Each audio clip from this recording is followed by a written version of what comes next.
Hey friends, I hope your week is off to a great start. Today we're going to be trying out Chris Morocco's recipe for healthy-ish miso almond butter cookies. This recipe's been on my list to try for quite a while, but I had actually forgotten about it until it showed up in the pantry desserts episode a couple weeks ago on the Bon Appetit channel. So without any further ado, let's get right into it. So first up, the dry ingredients. Here I've got whole wheat flour and a little bit of baking soda, and we're just going to whisk this together to get it evenly incorporated. For the wet ingredients here, I've got my brown butter. We've made brown butter together a bunch of times on the channel. This is 10 tablespoons. You can see that the color here is nice and golden. You can see those milk solids are nice and toasty in there. This has been cooling down for about 6-7 minutes or so, so it's still warm to the touch, but it's not hot like it was when it came out of the pan. And now to this, we're going to add in our dark brown sugar. If you don't have dark brown, you could use light brown sugar, and we're going to whisk this to get it evenly combined. So to this now, we're going to add one large egg, and now we're whisking this to get it combined, and this egg should pull everything together.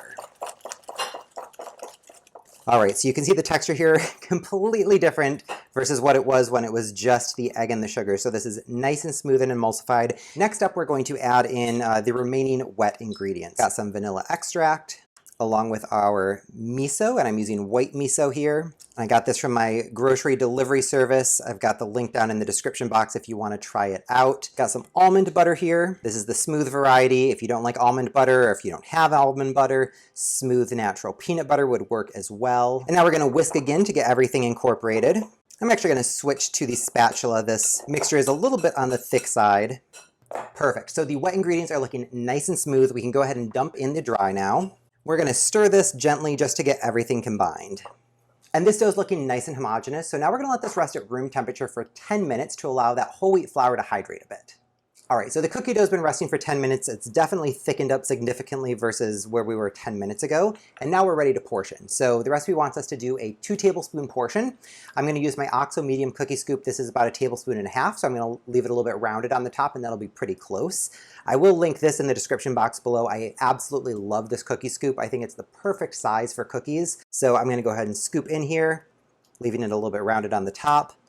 And the recipe says it makes 16 cookies, so I am only going to bake half of these. The rest I'm going to put in the freezer for emergency cookie dough. You can definitely smell the brown butter on these cookies. And next we're rolling these into balls, which typically I wouldn't do because I like a little bit of that rustic lacy edge. However, we're going to press these with a fork, similar to how you would a traditional peanut butter cookie. So I like having a smooth surface to start with. That way the crosshatch pattern is a little bit more noticeable.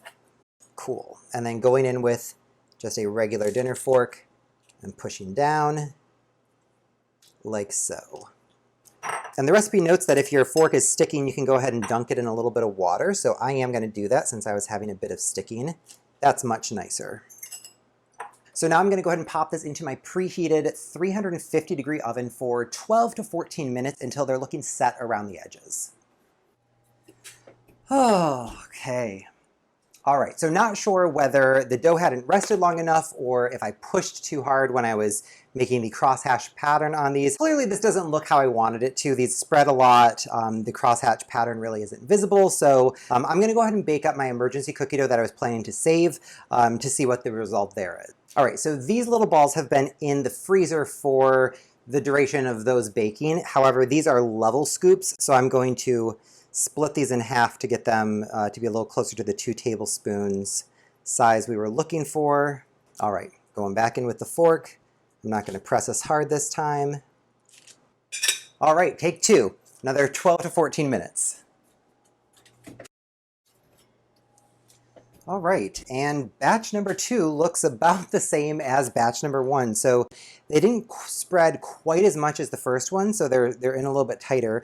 However, the crosshatch pattern on the top is completely lost. They still spread a lot more than I was expecting, so I'm not really sure what's going on here, but regardless, we're gonna let these cool down to room temperature, and then we'll go ahead and dip them. The cookies have been cooling for about 30 minutes, so they're down to room temperature. Now we're ready to dip them. So I'm gonna melt this chocolate in the microwave. And I'm microwaving on half power, and I'm gonna stop and stir every 20 seconds just to make sure that it's heating evenly. All right, and this is the end result. So that took only about 1 minute at half power, so we're nice and smooth.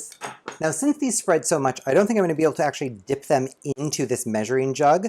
Well, maybe, yeah, I don't think I will. So I'm gonna go ahead and just pour the chocolate over and let it run off. Get a little chocolate on the backside too. And then the flaky salt.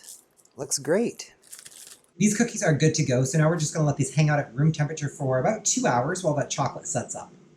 So the cookies have been hanging out at room temperature for about 2 hours, so the chocolate is pretty much firm to the touch, and this is the finished product. So overall, pretty happy with the end result here. Obviously, we know they spread a lot more than what I was expecting, so no cross-hatching, and the cookies are a little bit bigger. But I do like the aesthetic of both this kind of faux dip as well as the drizzle that I did. So the cookie looks nice. Really curious, though, to see how this tastes. So guess we'll do a break first. Very firm on the chocolate side. The non-chocolate side feels soft. It feels like a very chewy cookie. Definitely chewy.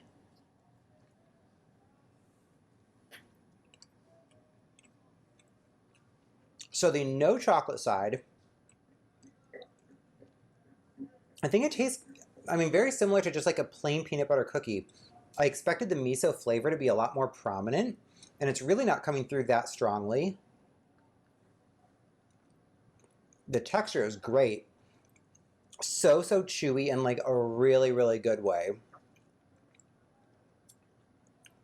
There is a nice presence of saltiness in the cookie, which we didn't actually add any salt directly. It's only coming from the miso, so maybe I am picking up on that kind of umami saltiness from the miso, but it's not really as overt as I would have thought.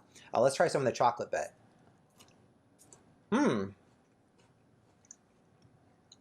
Wow. Chocolate obviously is very tasty, but the flaky salt really makes this. This is outstanding. So overall, I am really happy with the appearance and the taste of these cookies, even though the appearance isn't what I expected it to be. From a recipe standpoint, though, I am a bit disappointed. So I expect that the written recipe will deliver the end result that they're showing me online or in the magazine. This recipe gave me a cookie that spread quite a bit. Reading the reviews online, numerous other people had issues with their cookies spreading. The cookies spread when I made them as directed, as well as when the dough was in the freezer for 15 minutes. So if the cookies are spreading even when frozen before baking, that's a recipe problem, not an execution problem. So it is a little bit disappointing to see. Other people have gotten a good result, so maybe it's the way I measured. The grams that are included in this recipe are the grams how I made this, because Bon Appetit did not provide this recipe in grams. So if you make this, probably increase that flour a bit more than what I used, and you should get a little bit better result. Even if your cookies do spread, they're still going to taste great, just like mine do. So I'm really not mad at this recipe, just a little bit disappointed in the spreading situation. So really hope you enjoyed this week's video. If you did, please be sure to give me a big thumbs up and click subscribe. Thank you so much for watching. I'll see you next week.